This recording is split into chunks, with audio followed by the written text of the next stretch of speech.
Welcome back to our channel, Retired with a Full Heart at Home. I'm so glad you're here.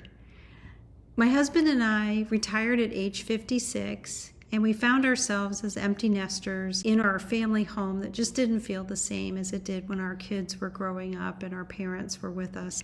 So we decided to trade it in and have two properties, one about 30 minutes from the beach, that we could gather with our adult children, family, and friends, and then a small place near where our children were.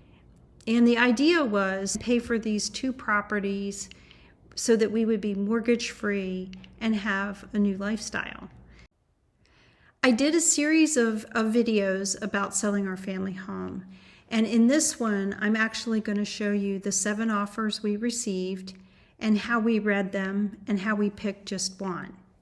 I really think it's important to get the seller perspective out there. It's not really well represented in the YouTube-verse and in the media. And also for buyers, it's important to understand the seller perspective so that when you negotiate, you know what might be on the mind of a seller. At least we're one case study that you can take a look at, and I'm going to show you the offers and break them down one by one. Of course, the first consideration is the price, and in our previous video we talked about how we set our list price at $710,000, and also how we got feedback from another real estate agent that he thought we should be able to get $750,000. We made the decision not to consider each offer as it came in, but rather to open up the offer period for 4 days, collect all the offers, and then make the decision at the end of the 4th day. We felt like 4 days was enough to sample the market with a controlled sense of urgency, but also not so long that we lost buyers' interest and they faded away. You can see the offers that we received in the table to the right, and I just kept them in the same order that we received them in. So the first offer came in and it was $10,000 over list with an escalation clause going as high as $740,000 in increments of $5,000. So that was really exciting, and we had really never heard of an escalation clause. We as the sellers really received that well. We thought that showed a ton of interest in the house, and we thought that was just great that they were willing to put down what their upper offer was. So offers 2 and 3 came in $10,000 over list, but no escalation clause. And then offer 4 came in with an escalation clause up to $800,000 in increments of $7,000, which blew our mind. Then offer 5 came in, and it came in originally with no cap.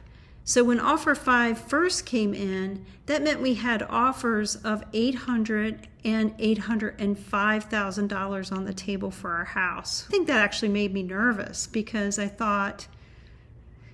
I just didn't think our house was really valued at $805,000, and it kind of made us a little bit nervous.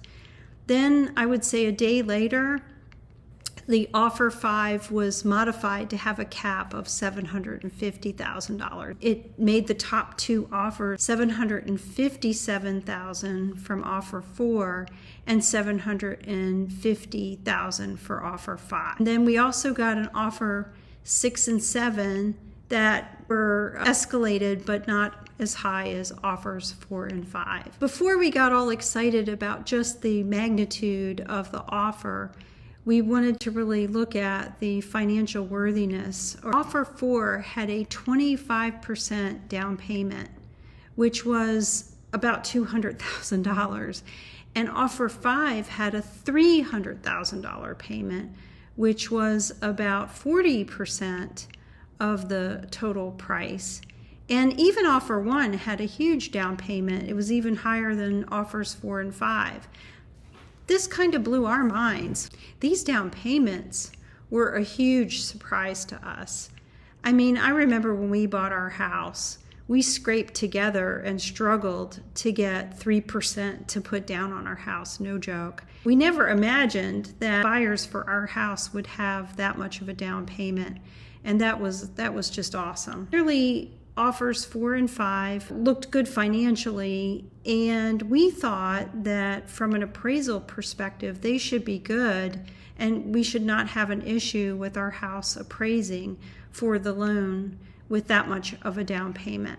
But then looking at the offers more closely, we could see that offer 4 had an appraisal contingency and would only pay $15,000 over the appraisal, and offer 5 did not have an appraisal contingency. We were really worried about what the house would actually appraise at. Recall that in one of our previous videos, we had gotten our own appraisal. We had done a bank appraisal, and it came in at $695. And I talk in video 3 about how we had that appraisal and how we came to the conclusion that we should list the house at $710,000. In a market where there haven't been very many recent sales, and there weren't very many in our neighborhood at all, in that kind of a market where there's more buyers than sellers and there's not a lot of sales or comps for appraisers to look at, appraisals just don't keep up with the market value of the houses. And we knew that. We knew our appraisal was going to come in low, and it did. And we didn't have much faith that the buyer's appraisal would do much better.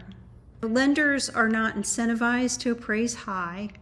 And even if they were willing to take the written offers that we had on our house and use them as part of the appraisal, we weren't sure how they would use the offers or what other factors they might apply. So I took the average of all the offers that we got with the escalation clauses, and that came out to $735,000. So if an appraiser took the average of all of our offers, they would appraise the house at $735,000. An appraisal at $740,000 would put offer 4 at a sales price of $755,000, just over the $750,000 offered by offer 5.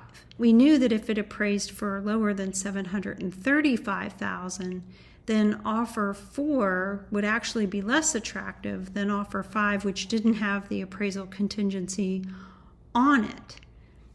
These things are so hard. You can just tell that people want your house, and they've got families, and they're trying so hard to find a home, and it makes you feel terrible to have to say no to anybody. And in fact, the family that wrote offer 4 wrote us a really nice note. We actually think we saw them come back after a showing. I believe it was a couple that was expecting a baby. What looked like their mom and their dad and their aunts and their uncles, and they were out in our yard for quite a long time. And they looked so excited. They looked like almost like they were sure they got the house. And based on their note, we believe that was the family that submitted offer 4. And they were so excited. I really couldn't help, my heart went out to them. What we did was we asked our real estate agent to go back to them and say, how would you modify your offer if you removed the appraisal contingency? To us, that was a hint, hey, and we didn't expect them to say 800 and okay, we'll remove the appraisal contingency. We expected them to modify the escalation cap and also take the appraisal contingency off, but they didn't. They didn't want to modify their offer. In other considerations, neither offer 4 or 5 had inspection contingencies. We had prepared the house very well for resale. We had disclosed an 11-page disclosure document. The buyers could see how well maintained it was, and I think they felt comfortable not having an inspection contingency on their offer, which was good. That was great. Interestingly enough, the lower bidders, the ones that did not have much of a down payment, they actually wanted an inspection. And the way that we interpret that is that these are buyers with not a lot of homeownership experience, and that they might be nervous. They could be first-time home buyers, and they were nervous, so they wanted the inspection contingency in their offers. As a seller, you need to be really cautious about who you enter escrow with when you accept an offer. It was very much on our mind. So if we accepted an offer, we took our house off the active market, and the buyer backs out, we can't negotiate on an inspection, or the appraisal doesn't come in. So that resets everything and starts us all over again. And we were moving on past spring, and the moment can pass for the sale of your house. The market changes so very, very quickly. So it's important to sellers to remove those contingencies as soon as possible. Maybe not have them at all would be the preferred approach. I'm of the opinion that if your house is not well maintained, then it's really up to the seller to price it accordingly. Also up to the buyer to negotiate the price up front. The inspection contingency, that's not the best way to do it. Have an inspector come out. They may or may not find something critical. They put all kinds of caveats in their inspection report that they can't see everything, blah, blah, blah. And so from a buyer, for you buyers out there, it doesn't protect you as much as you think it does. And so I think the better thing to do is to look at how well maintained the house is, start adding up those things that need to be repaired or replaced for yourself, and decide if the house has been priced accordingly with the other market conditions. And with a little research and a help from real estate agents, I think that's a better way to go than relying on an inspection contingency and then trying to renegotiate the price with the seller. You have to keep in mind that by the time sellers accept an offer, they're just worn out. And like I said in one of our previous videos, we spent $75,000 getting our house ready to sell. We weren't going to be too receptive to repair orders and things like that. The house was priced commensurate with the condition. And so anyways, it's just feedback for you buyers out there. We try to do as much research as we could before we accepted an offer. You really have to understand the chances that sale is going to actually go the distance. We did find out in doing our research that the family that wrote the offer 5 that did not have the inspection or the appraisal contingency, they did have a house on the market. It was in a pending state. And so it was likely to go through, but we were nervous about that. They didn't put a contingency on our contract on the sale of their home. But, reality is that if something had happened with their transaction, the question would be, could they still go through with ours? And if they didn't, we didn't have faith that earnest or deposit money was going to come to us. We live in a state where earnest money gets released by bilateral agreement. If the seller wants the earnest money because they've taken their house off the market and the buyer can't go through with the transaction, that has to go sometimes to mediation or litigation. I mean, it's such a process that I don't think most sellers would push that. They just want to get past it and get their house back on the market as soon as they could. But in the end, we decided that the offerer with the $750K escalation clause with no inspection contingency, no appraisal contingency was the way to go. The risk of something happening with the sale of their house, given it was already in a pending state, was lower than the risk that our house would not appraise for at least $740,000.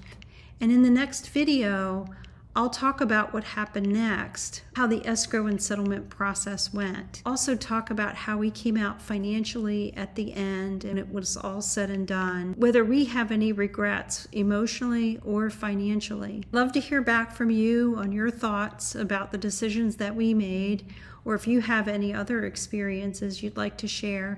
I already heard back from one of you. It was a fellow home seller in retirement, and they actually had a better home selling experience than we did, which was awesome to hear. Thank you so much for watching. I hope to see you in the next video.